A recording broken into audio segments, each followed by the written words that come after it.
₹1 पीक विमा भरलेल्या शेतकऱ्यांसाठी सर्वात मोठी अपडेट. आता अखेर 75% पीक विमा वाटपाचा तिढा सुटला. राज्यात सरसकट पीक विमा वाटप सुरू होणार. 4 जूनच्या मंत्रिमंडळ बैठकीत एकमुखाने निर्णय त्या ठिकाणी घेण्यात आलेला आहे. राज्यातील 6 जिल्ह्यांना सरसकट पीक विमा वाटप होणार.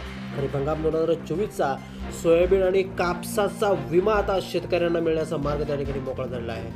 6 जिल्ह्यातील जे काय पात्र शेतकरी आहेत त्यांच्या याद्या लवकरच कृषी सहाय्यकांना त्या ठिकाणी पाठवण्यात येणार. सोयाबीन आणि कापूस या दोनच पिकांसाठी आता पीक विमा त्या ठिकाणी मिळणार आहे. नेमके कोणते जिल्हे याच्यामध्ये पात्र आहेत, कोणते शेतकरी याच्यामध्ये पात्र ठरणार आहेत आणि वाटप नेमकं कधी सुरू होणार आहे, सविस्तर अपडेट जाणून घेऊयात व्हिडिओच्या माध्यमातून. तत्पूर्वी चॅनलवरती नवीन असाल चॅनल सबस्क्राईब करा आणि व्हिडिओला एक लाईक. मागील हंगामात मराठवाड्यातील परभणी, हिंगोली, यवतमाळ, जालना आणि नांदेड या 5 जिल्ह्यांमध्ये अतिवृष्टी त्या ठिकाणी झाली होती आणि याचा मोठा फटका त्या ठिकाणी शेतकऱ्यांना बसला होता. आता या नैसर्गिक आपत्तीमुळे शेतकऱ्यांचं मोठ्या प्रमाणावर त्या ठिकाणी नुकसान झालं होतं आणि राज्य सरकारने या नुकसानाचं गांभीर्य ओळखून शेतकऱ्यांना नुकसान भरपाई देण्याचा निर्णय त्या ठिकाणी घेतला होता. त्यासोबत जे काही जिल्हा प्रशासन असेल या जिल्हा प्रशासनाच्या माध्यमातून सुद्धा अधिसूचना काढून जिल्हाधिकाऱ्यांच्या माध्यमातून पीक विमा कंपनीला जे काय अग्रिम पीक विम्याची रक्कम आहे ते वितरणाचे आदेश त्या ठिकाणी देण्यात आले होते. आता याच्यामध्ये नेमकं असं झालं की पीक विमा वितरणाच्या प्रक्रियेमध्ये एक मुख्य अडथळा आला होता. तो म्हणजे सरकारी कृषी विभागाने केलेले पीक कापणी प्रयोग आणि ICICI लोंबार्ड विमा कंपनीने केलेले प्रयोग यामध्ये उत्पादनाच्या आकडेवारीमध्ये त्या ठिकाणी लक्षणीय फरक दिसून आला होता. आणि या फरकामुळे शेतकऱ्यांना त्यांच्या जो काही हक्काचा 75% सरसकट पीक विमा आहे तो मिळण्यास त्या ठिकाणी अडचणी होत होती. पण पीक विमा कंपनीच्या अहवालात जास्त उत्पादन दाखवल्यामुळे शेतकऱ्यांना विम्यापासून वंचित ठेवण्याचा प्रयत्न असल्याची भावना शेतकरी समाजातून त्या ठिकाणी निर्माण झाली होती. आणि यामुळेच आता आज महत्त्वाची बैठक त्या ठिकाणी पार पडली आणि या समस्येवर त्या ठिकाणी सखोल चर्चा झाली.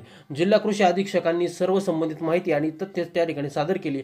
स्थानिक जनप्रतिनिधींनी शेतकऱ्यांच्या समस्यांची विस्तृत मांडणी केली आणि या सर्व मुद्द्यांचा सखोल अभ्यास करून कृषी मंत्र्यांनी एक महत्त्वाचा निर्णय घेतला. त्यांनी ICICI लोंबार्ड कंपनीला स्पष्ट सूचना दिल्या की सरकारी कृषी विभागाच्या पीक कापणी प्रयोगाच्या अंतिम अहवालाच्या आधारे परभणी जिल्ह्यातील शेतकऱ्यांना उर्वरित पीक विमा हा त्या ठिकाणी वितरित करावा.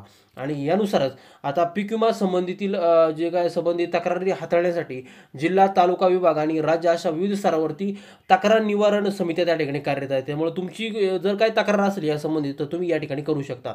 मात्र अनेकदा पीक विमा कंपन्या या समित्यांच्या निर्णयाकडे त्या ठिकाणी दुर्लक्ष करत असतात आणि याच पार्श्वभूमीवरती बैठकीत या समिती आणि अधिक प्रभावी कशा बनवता येतील यावरही विचार विनिमय त्या ठिकाणी झाला आहे. यापूर्वी केंद्रीय कृषी मंत्र्यांच्या हस्तक्षेपामुळे परभणी जिल्ह्याचा काही भाग प्रलंबित पीक विमा त्यांना त्या ठिकाणी मिळाला होता.